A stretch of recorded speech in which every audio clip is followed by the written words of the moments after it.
Dear students, how are you. बच्चे, आज जो हम पढ़ने के लिए जा रहे हैं वो हम हिंदी व्याकरण से पढ़ने के लिए जा रहे हैं और पाठ 7 से हम पढ़ेंगे शब्द विचार। और इससे पहले जो हम पढ़े थे वो हम समास पढ़े थे। देखिए पाठ 7 और शब्द विचार, शब्द भंडार। ठीक है, अब देखिए यहाँ पे देखिए समानार्थक ऑब्लिक पर्यायवाची शब्द। समान अर्थ प्रकट करने वाले शब्द पर्यायवाची ऑब्लिक समानार्थिक शब्द कहलाते हैं। पर्यायवाची शब्दों के अर्थ मिलते जुलते होते हैं। पर्यायवाची शब्दों के अर्थ मिलते जुलते होते हैं, किंतु इनका प्रयोग एक दूसरे के स्थान पर सदैव नहीं किया जा सकता, अतः इनका प्रयोग सावधानीपूर्वक करना चाहिए। अब देखिए, एक दूसरे के समान अर्थ देने वाले शब्दों को पर्यायवाची या समानार्थी शब्द कहा जाता है।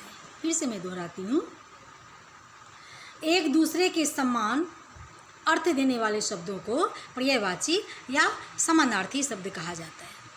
अब देखिए यहाँ पे देखिए आंखें बनी हुई है, एक सेकेंड। यहाँ पे देखिए आंखें बनी हुई है और यहाँ पर क्या है, कमल। ठीक है, अब यहाँ पे आँख है, आँख का पर्यायवाची, तो आँख का तो हम लोग नयन भी बोलते हैं, लोचन भी बोलते हैं, दृष्टि भी बोलते हैं, और देखिए यहाँ पर नेत्र भी है और यहाँ पे दृश्य भी है। अब यहाँ पे उसी प्रकार से कमल है, जलज है, पंकज है। कमल का जलज होगा, कमल का पर्यायवाची पंकज भी होगा। ठीक है, देखिए नीरज भी है, वारिज भी है। अब है यहाँ कुछ समानार्थी शब्द दिए गए हैं, इन्हें ध्यानपूर्वक पढ़ो और याद करो। ठीक है, अब देखिए यहाँ पे दिया हुआ है शब्द और यहाँ पर दिया हुआ है पर्यायवाची शब्द, फिर यहाँ पे दिया हुआ है शब्द और यहाँ पे दिया हुआ है पर्यायवाची शब्द। अब यहाँ पर है शब्द में आँख, अंधेरा, तो आँख का पर्यायवाची आप क्या लिखेंगे, चक्षु, नयन, नेत्र, लोचन, बहुत सारे हैं, आपको जो मन में आता है वो लिखिए, लेकिन आँख से ही जुड़ा हुआ, आँख के बदले पानी नहीं लिखना है। अब देखिए अंधेरा है, तो अंधेरा का पर्यायवाची शब्द क्या लिखेंगे, अंधकार, तम, तिमिर, है ना।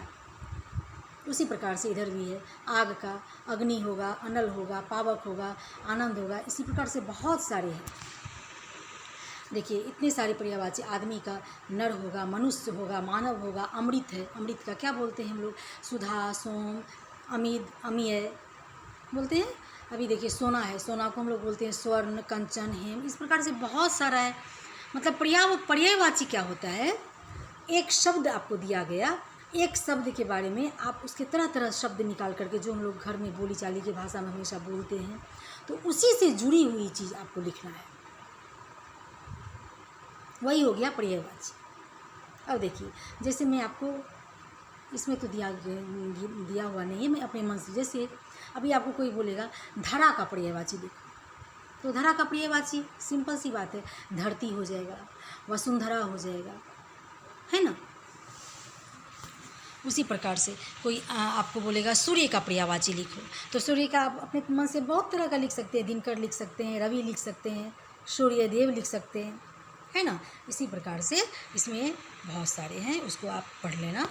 फिर देखिए अब यहाँ पे फिर है, फिर देखिए फिर यहाँ पे शब्द है, फिर यहाँ पे पर्यायवाची शब्द है, फिर यहाँ पर शब्द है, फिर यहाँ पे पर्यायवाची शब्द है। अब है यहाँ पे जंगल, जंगल का क्या होगा, वन, कानन, विपिन। शत्रु का क्या होगा, सब लिखा हुआ है, रिपु, दुश्मन। ठीक है, उसी प्रकार से बहुत सारे पर्यायवाची हैं। देखिए नीचे में भी बहुत सारे हैं। मानव का क्या होगा, मानव का पर्यायवाची अगर आपको परीक्षा में दिया जाए तो आप क्या लिखेंगे, इंसान, मनुष्य, मनुज। जग का आपको दिया जाएगा तो जग का क्या लिखेंगे, संसार, विश्व, दुनिया।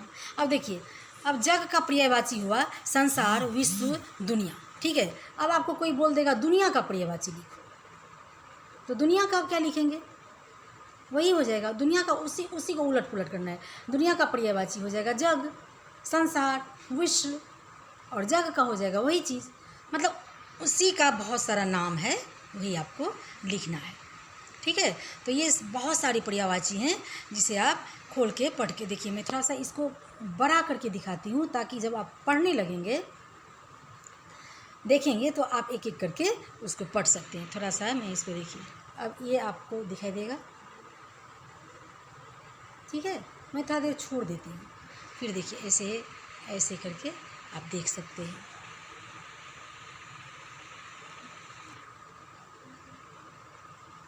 और इसको फिर आप आगे पीछे भी कर सकते हैं, आगे पीछे करके आप उसे पूरा पढ़ लीजिएगा, आगे पीछे करके आप उसे देख सकते हैं अच्छी तरीके से। मान लीजिए अभी आपको नीचे करना है तो आप ऐसे करके निकाल के पढ़ सकते हैं। बहुत सारी पर्यायवाची हैं, और पर्यायवाची तो आप बहुत ही आसान है, वो आप लोगों को तो आता भी है। कितनी बार आप लोग उसके बारे में बोल चुके हैं, क्लास में भी आप लोग बताते हैं, ऐसा नहीं है। देखिए बहुत सारे हैं। अब ये हाथी, हाथी का क्या होगा? हाथी का होगा गज, हस्ती, दंती, सूरज का सूर्य, भानु, दिनकर, चंद्रमा का शशि, शशांक, राकेश, बिजली का विद्युत, दामिनी, चंचला, घोड़ा का। बहुत सारे हैं, बहुत सारे। नौकर का सेवक, दास, अनुचर, गंगा का देवनदी, सुरसरी, भागीरथी, पुत्र का सूत, बेटा, तनय, है ना। बहुत सारे हैं, तो इसे आपको थोड़ा पढ़ लेना है। और पर्यायवाची जो एग्ज़ाम में दिए जाते हैं तो ज़्यादा कठिन नहीं दिया जाता है, उसी सब में से दिया, जैसे आँखें, कमल, सूर्य, दिनकर, भानु, धरती, धरा, पानी। अब पानी का पर्यायवाची आपको कोई बोल दे तो पानी का नीर लिखेंगे। जब भी पर्यायवाची दिया जाता है तो इजी ही दिया जाता है, इसलिए आपको पर्यायवाची से घबराना नहीं है, बिल्कुल भी नहीं घबराना है। देखिए यहाँ पे भी मैं आपको लास्ट में बता देती हूँ। पर्यायवाची शब्द का अर्थ समान अर्थ रखने वाला शब्द होता है। पर्यायवाची शब्द का अर्थ समान अर्थ रखने वाला शब्द होता है, परंतु किसी शब्द के स्थान पर हमेशा उनका पर्याय ही प्रयुक्त हो यह जरूरी नहीं। अतः अर्थ के सौंदर्य को बनाए रखने के लिए उचित शब्द का प्रयोग किया जाना आवश्यक है। मैं आपको पहले ही बोली ना, मिलता जुलता। जब आँख का आप नेत्र बोलेंगे तो चलेगा, आँख का पानी बोल देंगे तो नहीं चलेगा ना, ठीक है। तो आज के लिए बस इतना ही, धन्यवाद। इसका जो प्रश्न उत्तर है वो भी आप लिख सकते हैं, खुद से भी आप लिख सकते हैं, बना के आप भेज सकते हैं। अगर नहीं तो मैं आपको तो देती ही हूँ, ठीक है। तो आज के लिए बस इतना ही, धन्यवाद।